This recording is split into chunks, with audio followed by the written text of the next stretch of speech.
Family violence is the abuse of power within family relationships.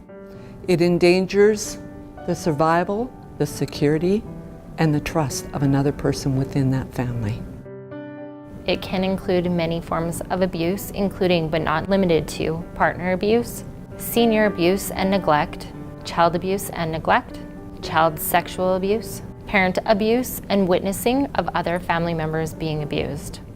If you're concerned about someone you know who's being abused, you may feel like it's none of your business. It is. Preventing abuse is everybody's business to help create a safe and caring community. You may also feel like there's nothing you can do. There is. An act of support and positive encouragement can make a big difference to those affected by violence. You may feel like it's futile to get involved. It isn't. People who are abused may lose their self-confidence. It may take them time to understand the nature of the cycle of abuse and make a way out of the relationship. They must overcome their fears, plan for their safety, and take steps towards independence. Your positive support and encouragement can help. If you are concerned about someone being in an unhealthy relationship, or if they tell you they are being abused, listen to them without interrupting or judgment. Assure them that it is not their fault. Honor their feelings and experiences. They may need to talk about the good times as well as the bad in their relationship. Find out what they want to do and how you can help.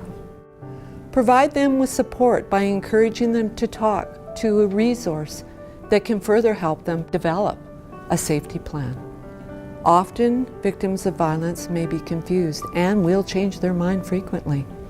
This is okay and completely normal. We need to support their decision at that moment. Accept that they may want to stay in the relationship or continue to try to make it work. Do not criticize. Remind them that you are there for them no matter what they decide. Be prepared for many different feelings or reactions. They may feel guilty, embarrassed, or angry that they've told you. And remember, they may also feel responsible for what's happened. Do not take reactions personally. Continue to remind them that you are there for them, that you accept them exactly as they are, and that you support them in their choices. The threat of abuse can impact a child's brain development. Brain scans show how much of a child's brain is used to watch for danger when exposed to chronic abuse, thereby preventing other areas of the brain from developing in a normal fashion. Chronic abuse and exposure to domestic violence can affect a child's overall development, including their emotional, their physical, their social, as well as certainly brain development. It affects the child even when they're not consciously aware of the violence that's occurring in the home. Being in a home where abuse happens can cause serious trauma for children in the home. The earlier a child experiences trauma as a result of exposure to domestic violence, the greater the risk that the child may sustain mental health conditions down the road. As long as children live in a threatening or abusive environment, the trauma will continue to affect their brains. It is much more difficult for them to heal. If a child tells you about abuse, be supportive and tell the child that it is right to tell someone. Reassure the child abuse is not their fault.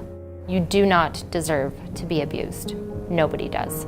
It's always a good idea not to ask the child for details, but always listen to what the child is willing to provide you. Record it using the child's own words as much as possible. Use words that describe things you can see or hear, such as a dark purple bruise covered the child's left knee, or red welts were on the child's upper left arm. Don't ever interrupt the child's story, and certainly try and stay calm. Don't overreact. Do not express judgment or opinions. Do not make comments about the situation or people.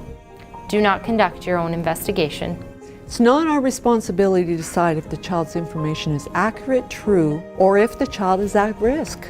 It is your responsibility to listen to the child with respect and dignity, and to report that the child told you about abuse. Do not make promises you cannot keep. Do not promise the child that things will get better. Do not promise that you will not tell anyone. Legally, when a child discloses alleged abuse, we have a legal responsibility to report it to Children's Services and/or the RCMP. There are resources available for individuals and families experiencing violence in our community.